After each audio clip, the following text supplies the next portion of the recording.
I left a life that looked successful, but felt like burnout.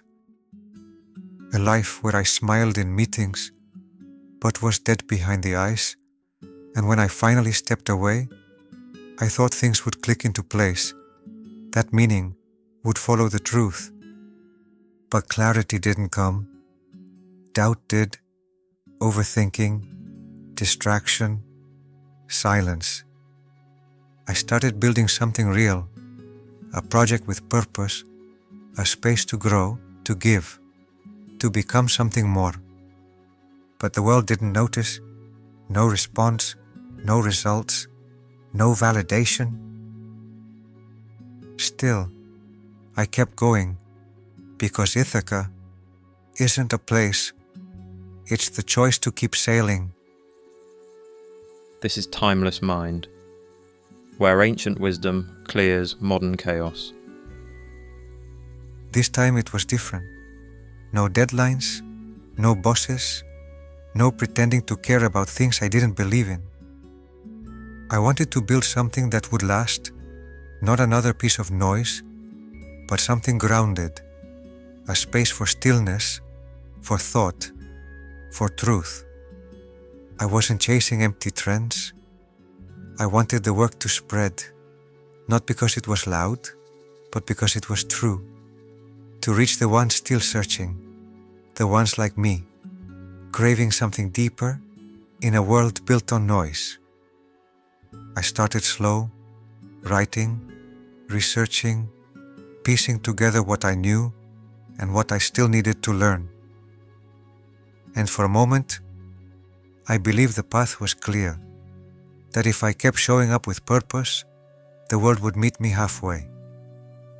I put the first work out.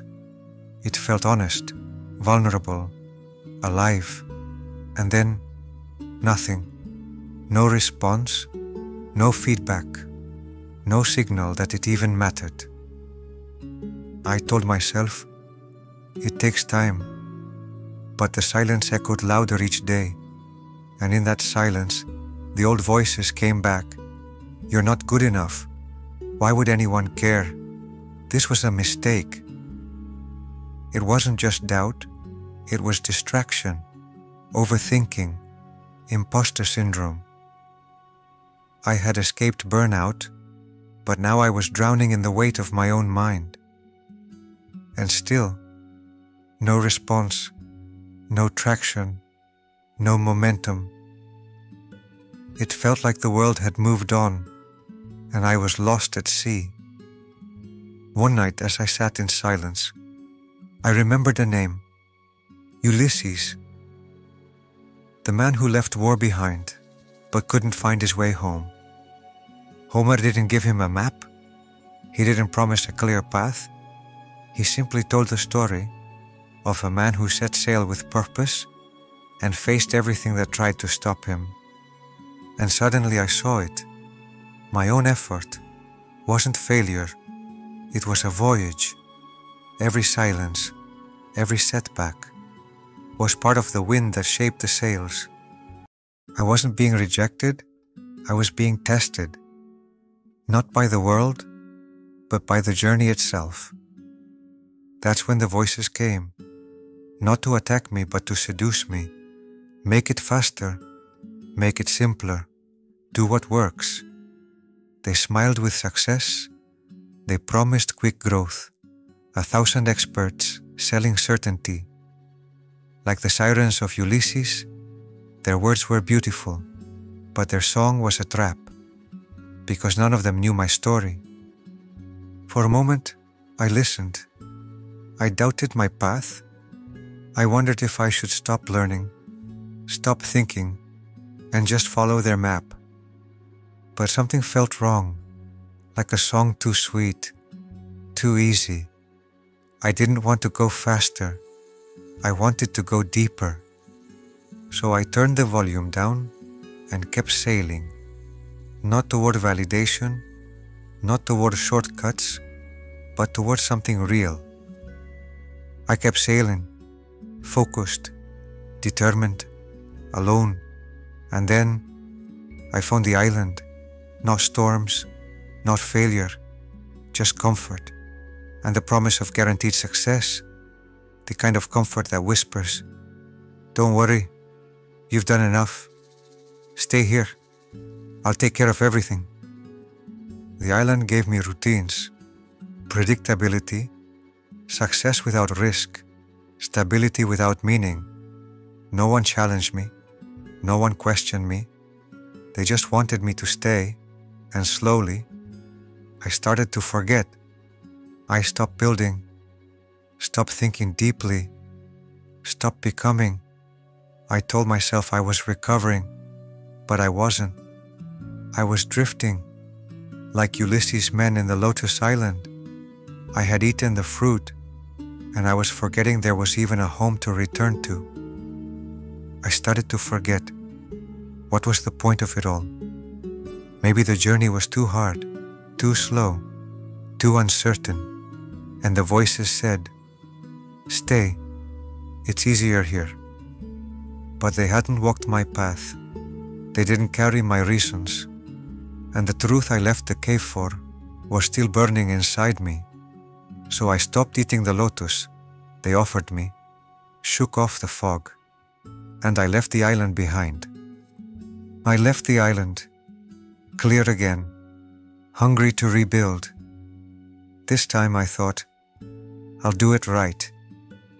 I planned, prepared, started strong, but then it came back. The fog, the resistance, the old habits pulling me sideways. I tried again and again, each attempt a little shorter, each recovery a little slower. I began to question, was I really committed, or just addicted to the idea of trying? Overthinking returned, doubt settled in, and beneath it all, a quiet fear. Maybe I wasn't meant to finish this journey.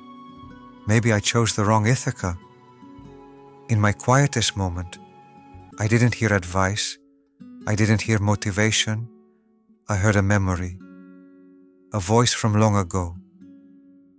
Not to guide me, not to promise anything, just stories of sailors who wandered, of storms that returned, of men who wept and still kept rowing. It was Homer, not shouting, but whispering through time. Those stories weren't about success. They were about survival, about endurance, about meaning found in motion, not in arrival. And I realized I wasn't alone. I was part of something ancient. So I stopped needing guarantees. I stopped waiting for proof. I just listened, and I kept rowing, not because I had answers, but because the story was worth continuing. So I began again, but this time more deliberately, not with urgency, but with direction. I didn't need to prove anything. I just needed to stay in motion. Every question I asked, every idea I tested was no longer about speed. It was about becoming, staying awake, sailing with my eyes open. The storm still came, the doubts returned, but now they didn't define me. I had made a decision not to arrive quickly, but to arrive truthfully. Not every journey looks the same. Not every Ithaca shines from far away. Some look like projects, some look like healing, some just look like peace. Maybe yours is still out there. Maybe you've already left the cave. Maybe you're still standing on the shore, but you feel it, don't you? The call to move, the pull to begin again. So, when the silence comes, when the doubt returns, when the world tells you to stop, just ask yourself, what is my Ithaca? And is today a day I sail toward it or drift away from it? I used to think Ithaca was the reward, the end, the goal, but it never was. The reward was who I became, because I didn't stop sailing.